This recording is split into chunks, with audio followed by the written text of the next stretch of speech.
कितना कीमती समय मिला है,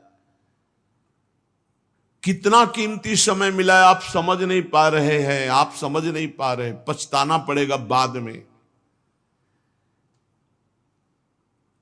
थोड़ा समय विश्राम किया जाता है, इसको अभ्यास में डाल लो। कई वर्ष हो गए मध्याह्न में विश्राम नहीं, नींद का नहीं, थोड़ा शरीर स्वस्थ होने का, लेट जाना फिर बैठ जाना, फिर टहलना, फिर लेट जाना बैठ जाना, नींद का नहीं। रात्रि में 4 घंटे इसको लेटने के लिए देते हैं बस, बीमार स्थिति में। शायद बीमारी ना होती तो पद्मासन में इसको हम विश्राम देते, पर अब पद्मासन लगा नहीं सकते। शरीर सुख आराम त्याग किए बिना भगवत मार्ग में कोई भी विजितात्मा नहीं हो सकता। रगड़ो, इस शरीर को रगड़ो।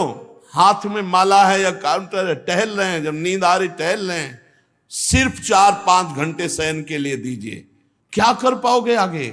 यही अवस्थाएं हैं, नवयुवक अवस्था। इसी पर विजय प्राप्त करो, नींद आदि पर, भोजन पर, नींद पर। जानबूझकर 1-2 दिन भोजन छोड़कर भजन पड़े नहीं रहना, कोई जान न पावे कि आप भोजन नहीं किए। पूरी दिनचर्या ज्यों की त्यों होनी चाहिए। जिद्दी स्वभाव, परमार्थ के पथिक का जिद्दी स्वभाव, आराम त्यागी स्वभाव। और शरीर को जैसा बना लो प्रभु वैसे ही है, इसमें जड़ है, कोई अंतर नहीं पड़ता है। रात में सो, दिन में 4 घंटा सोने का अभ्यास बना लो, दिन में सोते रहो। अभ्यास है, चाहे जगने का बना लो चाहे सोने का। आधा आधा कवल रोज बढ़ाते चले जाओ, भोजन आते फैलती चली जाएंगी। आधा आधा कवल रोज कम करते चले जाओ। 24 घंटे में 400 ग्राम अन्न से स्वस्थ शरीर का पोषण हो जाएगा और वो क्रियाशील रहेगा।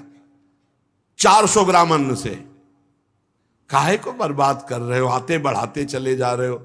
इसको कम करो, कम करो। भोजन 400 ग्राम अन्न से काम चल जाएगा। जिसे भगवत प्राप्ति के बिना जिया नहीं जा रहा, तब भगवत प्राप्ति होती है। ये शरीर सुख आराम के त्यागने की, हमें बहुत समय बर्बाद मत करो, समय बर्बाद मत।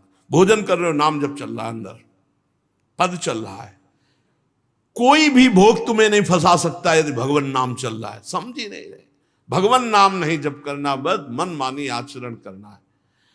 बड़ी भारी आवश्यकता है शरीर सुख आराम के मिटाने की साधक को। जीवन भर इसी में लगे रहे, जीवन भर। जब से इस मार्ग में चले तो इसी पर है। नींद और भूख दो पर भारी प्रहार रहा है, नींद और भूख।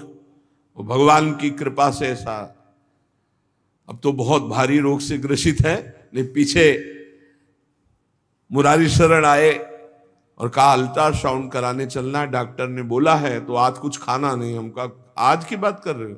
3-4 दिन से कुछ नहीं गया। जब डॉक्टर वहां देखा तो बोला बाबा पानी पे रहते हो क्या? जो वैसे किया, जानबूझ करके मधुकरी नहीं जाना, 3-4 दिन नहीं पाना। अब देखते हैं भजन कैसे होता है। और यह अभ्यास बचपन से, भूखे रह करके, सर्दी में, गर्मी में, बीमारी में, हर स्थिति में भजन नहीं छूटना, दिनचर्या नहीं छूटने। शयन में जो तुम्हें सुख मिलता है वो तमोगुणी नींद का है। जागृत होकर भजन में अगर समय व्यतीत कर दो, हाँ, जीवन आनंद में। शरीर सुख आराम को नष्ट करने की जरूरत है साधक को। दिन में सोना बंद करो। जो रात्रि में जगते हैं वो सो सकते हैं आधा टाइम, आधा टाइम सोने का टाइम 4 घंटे, तो 2 घंटे विश्राम कर लो। और रात्रि में ऐसी सेवाएं करो कि 1-2 घंटा उसमें विश्राम कर लो, 4 घंटे से काम। और जो रात्रि में चैन से सोते हैं, दिन में मत सो। दिन में टहलो, माला लो और अपने ही कमरे में टहलो, बंद करके कमरा, अपने ही अंदर टहलो, खूब नाम जप करो, मंत्र जप करो। देखो कैसा आनंद आता है कि अरे तेरा समय जा रहा है, पता नहीं आगे कौन सा रोग आ जाएगा, कौन सी घटना घट जाएगी, तू भजन करने लायक रहे या ना रहे। आज भजन कर लेगा तो कल, बता रहे हैं ना, हर समय मन उत्साहित रहता है। तभी हम कह रहे कि भजन करोगे तो मरते दम तक तुम्हारा उत्साह नष्ट नहीं होगा, उत्साह संपन्न। कितना आनंद रहता है। मन से भगवत आराधना शुरू हो जाती है, मन से पाठ शुरू हो जाता है, मन से परिक्रमा शुरू हो जाती है। हमें लगना है, आराम शब्द जीवन में नहीं। सीधी बात समझो, जब तक भगवत प्राप्ति नहीं तब तक आराम नहीं। राम काज कीन्हे बिनु मोहि कहां विश्राम। बिल्कुल जिद्दी स्वभाव बनाना पड़ेगा। शरीर, आलस्य, प्रमाद, भोग, नाना प्रकार की खान पान सामग्री, तो भगवान कहते फिर मेरी प्राप्ति की विजितात्मा बनो। आराम है, राम काज कीन्हे बिनु मोहि कहां विश्राम। समुद्र पार कर रहे हैं, मैनाक जी प्रकट हो गए, थोड़ा विश्राम कर लो। बोले नहीं, राम काज कीन्हे बिनु मोहि कहां विश्राम। मोहि कहां विश्राम। सेवक सुख चाह मान भिखारी, व्यसनी धन शुभ गति व्यभिचारी, कभी नहीं। सर्वभूतात्म भूतात्मा, संपूर्ण प्राणियों के साथ आत्मवत व्यवहार करे, सब में मेरा प्रभु विराजमान है। जैसे हमारे किसी शरीर के अंग में चोट लग जाए तो हमें ही लगती है, ऐसे संपूर्ण चराचर जगत में जब हम किसी को दुखी देखे तो हमारा हृदय दुखी हो जाए। कैसे इसके दुख को, इसे सर्वभूतात्म भूतात्मा कहते हैं। जो योगी होता है वो सबको सुख पहुंचाने की चेष्टा करता है, किसी को भी दुखी देखकर उसका हृदय व्याकुल हो जाता है। साधन में स्वाभाविक प्रवृत्ति नहीं होती, लगाना पड़ता है, इसलिए उद्देश्य दृढ़ रखो। अब हमको इसी जन्म में भगवत प्राप्ति करनी है। हम प्रियालाल की शरण में हैं। हमारा एक एक मिनट बड़ा कीमती है। हर मिनट में, हर सेकंड में हमें नाम जप करना है और प्रभु के भरोसे रहना है। कम सोना है, कम खाना है, कम बोलना है। 3 बातें पकड़ो। कम सोना, इसका अभ्यास बना लो। कम खाना, इसका अभ्यास बना लो। और कम बोलना, इसका अभ्यास। ये 3 बातें जीवन में साधक के बिल्कुल सरलता पूर्वक आ जानी चाहिए। मिताहार, मित भाषण और नियमित शयन। शयन से बचो, ये बहुत जहर है। नींद बहुत जहर है। निद्रा आलस प्रमादोत्थम तत्तामस मुदाहृतम। इसको एक सीमा में बांध दो। 3 घंटे, 4 घंटे, 5 घंटे, बस 24 घंटे माला, काउंटर, वाणी, सेवा, टहल रहे हैं। सो नहीं सकते, आराम नहीं कर सकते, नहीं कर सकते। ये अभ्यास बनाओ तभी आगे बढ़ पाओगे। सत्संग रोज सुनते हो, देखो तुम्हें जो डांट लगती है, तुम्हें बहुत प्यार करते हैं। प्रभु बहुत प्यार करते हैं, इसलिए डांट लगवा रहे हैं, इसलिए आपको सत्संग सुना रहे हैं। ये जीवन सार्थक कर लो, नहीं तो बहुत पछताना होगा। हम पशु पक्षी के जीवन में साधना नहीं कर पाएंगे। कैसे हमारा चिंतन बदले। भगवान ने अगला शब्द का मदगत प्राणा। प्राण जिसके मेरे में समर्पित है। प्राण समर्पित का मतलब है प्राण वायु को लेकर प्रधान है। भोजन न मिले, जल न मिले तो भी हम जीवित रह सकते हैं काफी समय तक, क्योंकि प्राण वायु। प्राण बलवान पुष्ट होते हैं अन्न और जल से, लेकिन प्राणों की सत्ता वायु से है। ये जो श्वास प्रश्वास है, भोजन हमें 4-6 दिन न मिले तो आराम से दिनचर्या चल सकती है। पानी 8-10 दिन न मिले तो भी दिनचर्या चल सकती है। ऐसा नहीं कि मर जाएंगे, लेकिन 2 मिनट वायु ना मिले तो मर जाएंगे। 2 मिनट वायु ना मिले तो प्राण नष्ट हो। प्राण का सीधा संबंध वायु श्वासों से है। और प्रभु को प्राण समर्पित करने का मतलब हर श्वास नाम जप करना। मदगत प्राणा। हम पानी भी पिएंगे, भोजन भी पाएंगे तो प्रभु को समर्पित करके और हर श्वास नाम जप करेंगे तो ये मदगत प्राणा होगा। मत चित्ता, निरंतर चिंतन करने के लिए हमें प्राणों को समर्पित करना होगा। हमारे प्राण समर्पित हैं, हम प्रसाद के द्वारा प्राणों का पोषण करेंगे और हर श्वास प्रश्वास में नाम जप। श्वास ऊपर गई तो नाम जप, श्वास नीचे गई तो नाम जप। बोधयंता परस्परम। यदि हम किसी से बात करेंगे तो अपने प्रभु की चर्चा करेंगे। उसी प्रभु की चर्चा का कथन, कथयंतश्च माम नित्यम, केवल भगवत चर्चा करेंगे। केवल। कभी कभी ये लोक कल्याण की भावना भी प्रपंच में उतार देती है। निवेदन है कि यहां कोई लोक वार्ता का प्रश्न लेकर के नावे, एक जगह तो बख्श दो, जहां केवल भगवान के संबंध की चर्चा होने दो। श्रीधाम वृंदावन में आप आए हो तो प्रिया प्रीतम की चर्चा का प्रश्न करो, प्रिया प्रीतम की चर्चा सुनो, निहाल हो जाओगे। तुष्यंत च रमंत च, उसी में आनंद और संतोष होता है। भगवत चर्चा हुई और उसी में रमण करे। एक जगह तो रखो जहां तुम केवल प्रभु की चर्चा सुन सकते हो, प्रभु की चर्चा कर सकते हो। प्रपंच का तो बहुत विस्तार है। कथयंत च माम, माम भगवान कह रहे हैं, कथयंत च माम नित्यम तुष्यंत च रमंत च।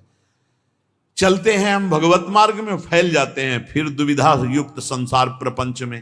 केवल भगवत चर्चा, कथयंत च माम, भगवान केवलम, केवल माम, मेरा, प्रियालाल की सिवा और कोई चर्चा। बार बार बोर्ड लगवा देते हैं, श्यामा श्याम की चर्चा के सिवा यहां कोई चर्चा न की जाए। आपको अगर आशा है कि यहां से कोई काम बनते हैं तो हम पहले आपको बता देते हैं, हम असमर्थ हैं, हमारे में कोई सामर्थ्य नहीं है। हम केवल प्रभु की चर्चा करते हैं, प्रभु का नाम जपते हैं, प्रभु के लिए जीवन है, बस इतनी बात है। जो प्रभु में डूबना चाहता है वो आए, स्वागत है। इसके अलावा ना कोई आशीर्वाद, ना कोई तंत्र मंत्र, ना कोई जंतुर, ना किसी भी तरह की कोई ढांढस वृत्ति बना सकते हैं कि जाओ तुम्हारा ये ठीक हो जाए, तुक्का लग जाए, ठीक हो जाए, तुम्हारे भाग्य की बात है। यहां से कोई चमत्कार नहीं, यहां एक ही चमत्कार है, मलिन मन को श्री भगवान में लगा देना, जीवन को जीवन मुक्त अवस्था में पहुंचा देना। निर्विकारता की स्थिति प्राप्त करने के लिए साधु समागम है। भगवान का आदेश है, यदि मुझे अनुभव करना चाहते हो, इसी जन्म में परमानंद की प्राप्ति करना चाहते हो, तो मय्येव मन आदत्स्व मयि बुद्धिम निवेश है। कैसे करोगे? तो भगवान कह रहे मत चित्ता, मेरे में चित्त लगाओ। चित्त कैसे लगेगा? चूंकि हम प्राणों से बहुत प्यार करते, देह प्राण ते प्रिय कछु नाही, इसलिए भगवान को कहना पड़ा प्राण मेरे को समर्पित करो। कैसे समर्पित करें? जो खाओ पियो भगवान को भोग लगा के, और रात दिन नाम जप में, हर श्वास में भगवत चिंतन। अगर वार्ता करनी तो बोधयंता परस्परम कथयंतश्च माम नित्यम, केवल मेरी चर्चा। बड़ा दुर्लभ हो रहा है, भगवत चर्चा होना बड़ा दुर्लभ हो रहा है। भैया ये सब सुनहु भरत भावी प्रबल, बिलख कहो मुनिनाथ, हानि लाभ जीवन मरण जस अपजस विधिहात। जब कर्मों का फल भोगने का आया तो महात्मा जी, और जब पाप कर्म करने जा रहे थे तो पूछ लेते हमसे कि हम पाप कर्म करने जा रहे हैं, आपकी अनुमति है क्या? तब नहीं, तब किसी ना भगवान की याद की, न गुरु की याद की, मनमानी आचरण किए। तो अब भोग आया है, अब भोग लो, उसको भोगना पड़ेगा, वो यहीं मिलेगा तुम्हें। पति पत्नी परिवार संसार मित्र, इन्हीं में सब कलह अशांति मारपीट नाना प्रकार का। अरे पूछो मत, भगवान के चरणों का जब तक आश्रय नहीं लोगे तो यहां का ये प्रेम विवाह, यहां का प्रेम तुम्हें शांति प्रदान नहीं कर सकता। भगवत भाव रखोगे, हर परिस्थिति को शांति पूर्वक निर्वाह। ये जीवन काटना भी एक कला है। मनुष्य जीवन कोई पशु जीवन नहीं है। अगर अध्यात्म नहीं तो आप इसको जी नहीं सकते, आप इस जीवन को नहीं जी सकते। अशांत रहोगे, क्लेशित रहोगे, परेशान रहोगे। जीवन की कला है द्वंद्वों में समता, संपूर्ण जगत में रहते हुए ममता रहित हो जाना, संपूर्ण क्रियाएं करते हुए अहंकार रहित हो जाना। अभी जीवन मुक्तता का आनंद आ जाए तो मच्चित्ता मदगत प्राणा बोधयंता परस्परम कथयंत च माम नित्यम तुष्यंत च रमंत च। हमारा उद्देश्य भगवत प्राप्ति का है।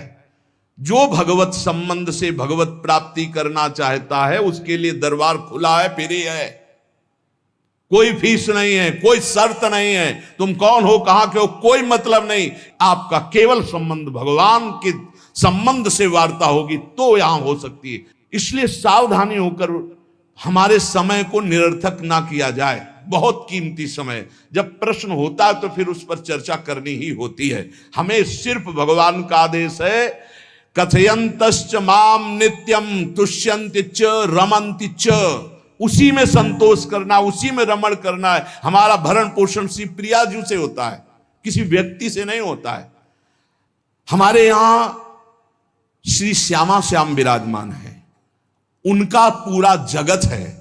तुम्हारी बुद्धि में मेड़ है, भेदभाव है, उनके लिए भेदभाव नहीं, सब मम प्रिय, सब मम उपजाए, तो हम अपने स्वामी के अनुसार चलेंगे। सब मेरे प्राणनाथ श्यामा श्याम के जन है, कोई भी हो, इतना ना छोटा ना इतना बड़ा, ना इतना प्रिय ना इतना अप्रिय, सब बराबर है। एक तरफ चाहे गुणात्मा, गुण से युक्त महात्मा, और एक चाहे दुरात्मा, दुर्गुणों से युक्त, दोनों को ऐसे दुलार करके श्री जी की तरफ बढ़ाने वाला मार्ग, ये मार्ग यहाँ का है। कथयंत च माम नित्यम तुष्यंत च रमंत च तेषाम सतत युक्ता नाम भजताम प्रीति पूर्वकम। जो सतत प्रेम पूर्वक मेरा भजन करता है, भगवान करे ददामि बुद्धि योगम तम, उसकी बुद्धि का योग मैं करा देता हूं। ये खास बात हुई, लगाने की चेष्टा हमने की मन बुद्धि को, और भगवान आकर मन बुद्धि में विराजमान हो गए। तेषामेवानुकंपार्थ महमज्ञानजं तमहा नास्यात्म्यात्म भावस्थो ज्ञान दीपेन भास्वता। भगवान कृपा करके उसके हृदय में ज्ञान प्रकाशित कर दिया। जब कोई सतत भजन करता है, प्राण प्रभु को समर्पित कर देता है, चित्त प्रभु में लगाए हुए प्रभु की चर्चा, भगवान उसके अंदर ज्ञान प्रकाशित कर देते, तो वो अनात्म भाव जो देह भाव था उसका नाश हुआ और वो भगवत भाव में स्थित हो जाता है। भगवान कह रहे हैं मत चित्तः सर्वदुर्गाणि मत प्रसादात् तरिष्यसि। जब कोई मेरे में चित्त लगाता है तो मेरी कृपा से सारे दुर्गुणों का नाश हो जाता है। महात्मा तो भगवान बनाते हैं, करो सत्य ते साधु समाना, मैं उसे साधु बनाऊं। हमारा कर्तव्य, हमारा चित्त प्रभु में लग जाए, मेरा चिंतन करो, भगवान का आदेश है। बस खास बात है चिंतन। हमारी प्रारंभ से विशेष श्रद्धा इसी बात में रही गुरु शब्द पे, कि रात दिन कोई भी चेतना युक्त क्षण ऐसा ना जाए जिसमें भगवत विमुखता हो। बस इसी बात की साधना जीवन भर रही। प्रारंभ में गुरुदेव ने कह दिया जब तक चेतना है तुम्हारे में, तो तुम्हारा जागृत अवस्था का चेतना युक्त एक भी क्षण व्यर्थ नहीं जाना चाहे। तो गुरु कृपा से यही प्रयास रहा है कि हमारा एक भी मिनट भगवान से विमुख न जाए। पूर्व में ऐसी स्वभाव वृत्ति बनाई थी कि लोगों को ये शंका होती थी कि ये बोल पाते हैं कि नहीं बोल पाते हैं, अर्थात इनके वाणी है कि नहीं है, मूक मौन, जटाओं का बोझा, एक वस्त्र, बस शांत। बुलाया गया, घंटा बजा तो पहुंच गए, प्रसाद लिए, उसमें एकांत, हर समय मंत्रा। कथा में बैठे हैं, अनुकूल वचन आया तो सुन लिया, नहीं पूरा का पूरा सत्संग ऐसे ही चला गया। हमारा मंत्र चल रहा है, एक क्षण भी मंत्र से बिलग नहीं। हमारा कर्तव्य है केवल चिंतन। चिंतन करोगे तो अभी मुक्त हो, अभी परिणाम में नहीं। अभी हम राधा बोल रहे हैं, अभी प्राण निकले, अभी श्री जी के पास पहुंच जाएंगे। भगवान की कृपा का बल और साधन का तुम्हारा पूरा प्रयास प्रयत्न, ध्यान रखो, दो से सिद्धि प्राप्त होती है। भगवान की कृपा का बल और आपकी पूरी साधना का प्रयास प्रयत्न, कायरता नहीं।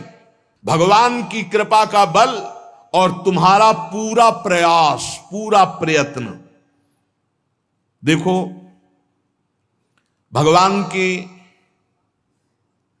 दर्शन वृत्ति हृदय में जागृत हुई ध्रुव जी के पद को लेकर, कामना को लेकर। मैं भगवान का साक्षात्कार करूंगा, उनसे वरदान मांगूंगा कि मुझे सबसे श्रेष्ठ पदवी की प्राप्ति हो। चले, भगवान नारद जी मिले।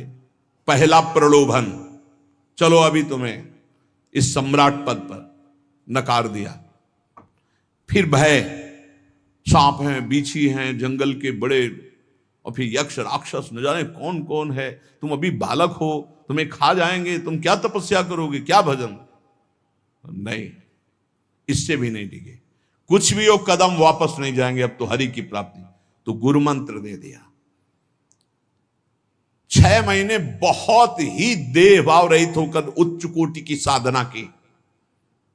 बालक होने पर यही मथुरा में, मधुपुरी में देह भाव रहित होकर के, क्योंकि जंगल में ऐसे ऐसे मच्छर बड़े बड़े ना, एक मच्छर मारे तो पूरा होश खराब हो जाए, पूरी चेतना जागृत। तो उस 5 वर्ष के राजकुमार के शरीर में कितने मच्छर चिपके रहे होंगे। क्या क्या भयावह। हमने तो सैनपुर में देखा, आसन लगाए बैठे, काला नाग सांप ऐसे फुसकार रहा है। पूरा दृढ़ निश्चय है कि अगर ये काटने का समय है तो काट लेगा, नहीं काटना तो बिल्कुल नहीं काटेगा, बैठे रहो। वो ऐसे पास से निकल गए, छाती से भी निकल गए हैं। निश्चय कि अगर काटना है काट। सैकड़ों बिच्छू, कभी ऐसे डंक नहीं मारा। और अगर काटना हो मारना हो ना तो बढ़िया महल में बैठे हो तो वहां जाके काट लेंगे। ध्रुव जी अपनी निष्ठा से कभी नहीं विचलित हुए। अब जब भगवान सामने आए तो आखिरकार 5 वर्ष के बालक घबरा गए। भगवान का तेज, भगवान का रूप, भगवान की महिमा। भगवान मुस्कुराए, कृपा दृष्टि से देखे, बल मिला, भगवान को देख पा रहे हैं। अब मन में आया कि मैं स्तुति कैसे करूं, क्योंकि कोई ज्ञान तो है नहीं। भजन किया, भगवान की प्राप्ति हो रही, लेकिन अब कोई ऐसा ज्ञान तो है नहीं जिससे भगवान का स्तवन करे। भगवान की तरफ देख करके कुछ कहना चाहते हैं, पर क्या भगवान को कहें ये ज्ञान नहीं। तो भगवान ने अपने ज्ञान स्वरूप शंख का गुरु जी के कपोल पे स्पर्श करा दिया। जो भगवान कह रहे, ज्ञान तो मेरी कृपा से होता है। अभी पीछे इस श्लोक में भगवान ने कहा, तेसा मेवानुकंपार्थ महमक ज्ञानजम तमः नाशयाम्यात्म भावस्थो। अनात्म भाव का ये जो आत्मस्वरूप अनात्म देह में भाव आ गया है, इसके नाश का जो ज्ञान होता है ये भगवान की कृपा से होता है। जे भी संग छुआया दिव्य ज्ञान और भगवान की दिव्य स्तुति की।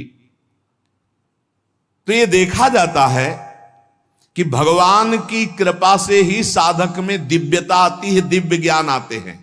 पर प्रयत्न अपना होना चाहिए। प्रयत्न था तभी तपस्या में आए, नहीं तो प्रलोभन में फंस जाते या भय में डर जाते। ना प्रलोभन में फंसे चक्रवर्ती सम्राट पद देने पर, और ना भय में फंसे कि सांप बिच्छी और सिंह खा जाएगा, इससे भयभीत नहीं हुए। और प्रयत्न इतनी जोर का किया, आप भागवत में पढ़ लीजिए, देह भाव रहित होकर कितना कठोर तप, 6 महीने में भगवत साक्षात्कार। आत्मबल, भगवत कृपा बल।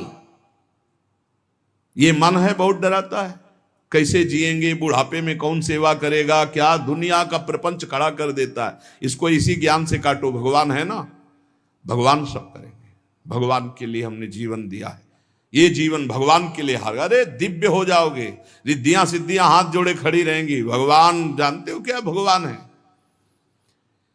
हम एक बार भगवान के नाम पर अपने आप को न्यौछावर तो करके देखें, पर यह अहंकारी जीव मानता नहीं है। ये अहंकार का बल लिए रहता है। आसुरी प्रकृति है ये अहंकार। अहंकारम बलम दर्पम कामम क्रोधम च संश्रिताः। जिसके अंदर ये आसुरी प्रवृत्ति अहंकार होता है, उसमें काम क्रोध लोभ ये भरपूर होते हैं। कहां से भगवत प्राप्ति हो। जहां ये दुश्मन रहते हैं वो घर तो तुमने सुरक्षित दे रखा है दुश्मनों को।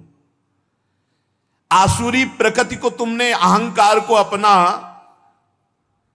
स्वामित्व दे रखा है।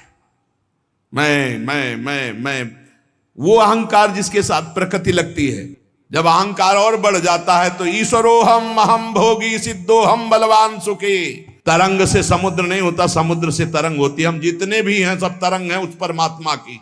वायु विकार नष्ट हुआ, समुद्र में ही लीन हो गए, ये बात है। लेकिन एक तरंग समुद्र नहीं पैदा कर सकती। एक सूर्य चमक रहा, कोई बंद के सूर्य दूसरा चमक के दिखाए। बहुत सावधानी से उपासना करो।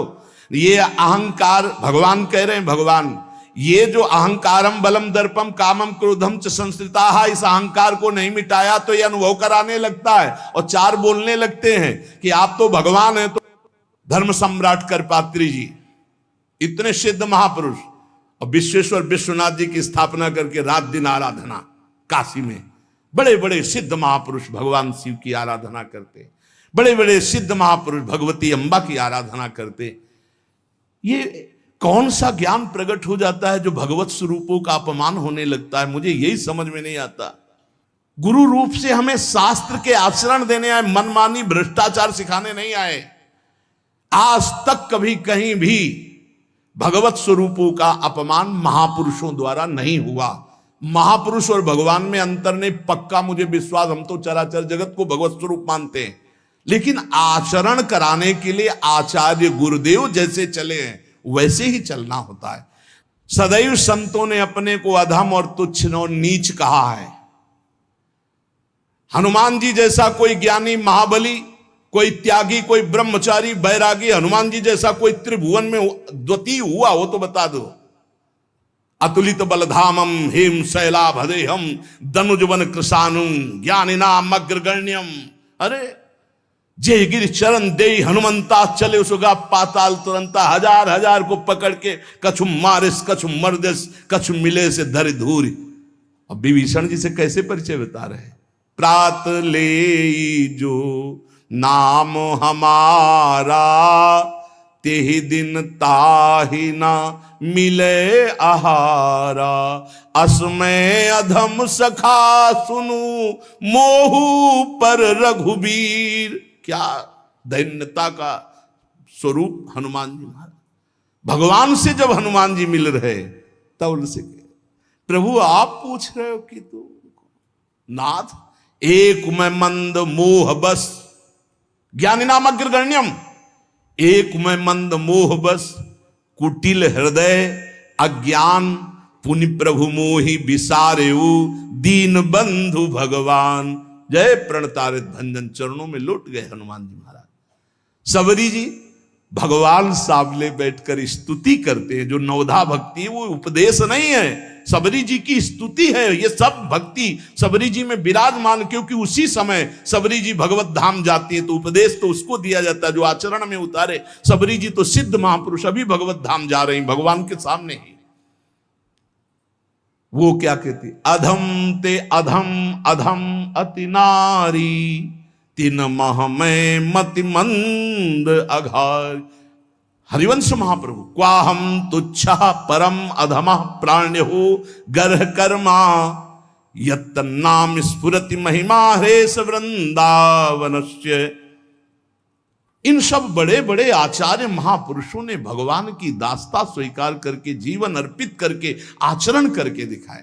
जहां ये आसुरी अहंकार होता है तो ईश्वरोहम महम भोगी सिद्धोहम बलवान सु, ये सिद्धावस्था नहीं है, ये तमोगुणी आसुरी अहंकार का परिणाम है जो ये दिखाई देता है भगवत स्वरूपों का अपमान करके। नहीं, यद्यपि अभेद है वो महापुरुष शिव और वो अभेद है, पर आचरण जब करेगा तो स्वामी और सेवक का करेगा।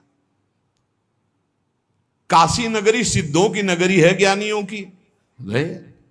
देखा बड़े बड़े सिद्ध परमहंस जाते हैं शंकर जी के दर्शन करने, विश्वनाथ जी के, तो जिनकी कमंडल भी नहीं दिगंबर है ना, तो वो भी ऐसे हाथ उठा के नमः पार्वती पते और बस ऐसे सर झुकाए खड़े रहते हैं। जल भी नहीं है, पत्र भी नहीं है, ऐसे वो हम सब खड़े खड़े घंटों खड़े रहते। तो वहां के शिव पार्षदों से ऐसा करुणा में प्रेम हो गया था कि वो हमें नहीं हटाते थे, तो एक कोने में घंटों खड़े रहते थे और दर्शन करते रहते थे भगवान विश्वनाथ जी। तो जैसे ऐसे अवधूत आते, न कोई जल का कमंडल है, न कोई पत्र है, न पुष्प, नजदीक गए और नमः पार्वती पते हार हार महादेव, बस सर झुकाए, ये है। और स्वयं शिव स्वरूप है, इतना अंतर नहीं ब्रह्मबोध में।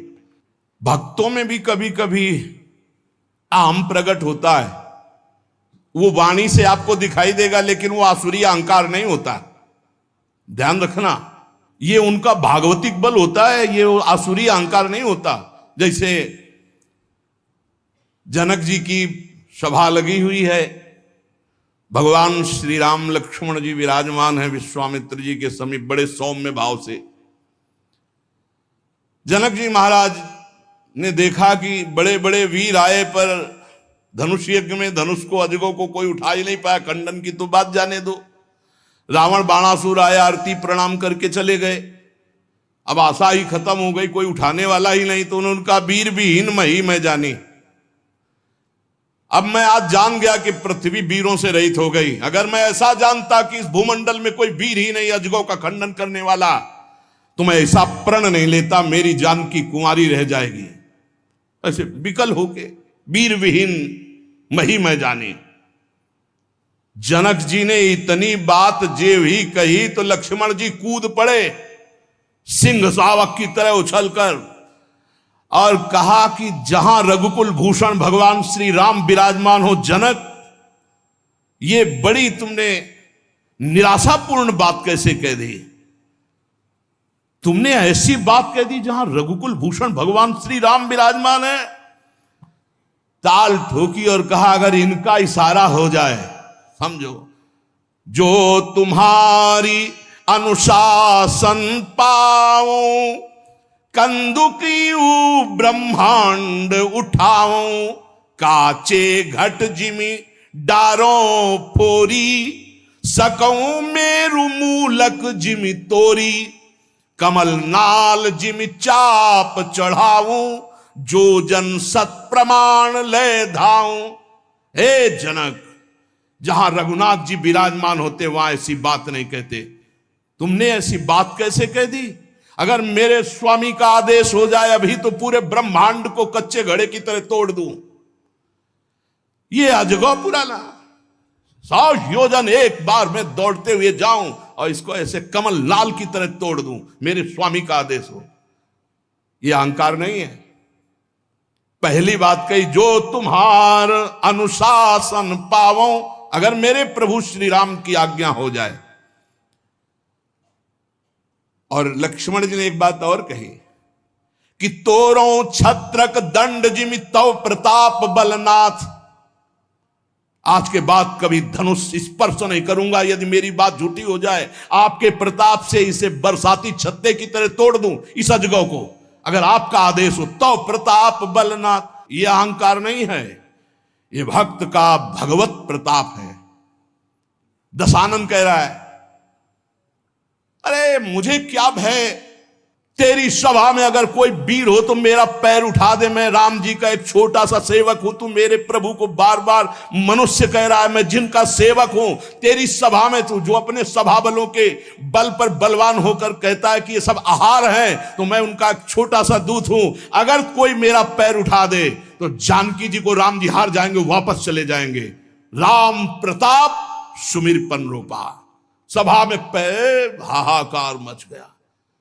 जब स्वयं दशानन उठा तो मारा घूसा, 4 मुकुट राम जी के चरणों में गए। राम जी के चरणों में झुक, तब तेर बचेगा, मेरे चरणों में झुकने से नहीं। कोई उठा नहीं पाया।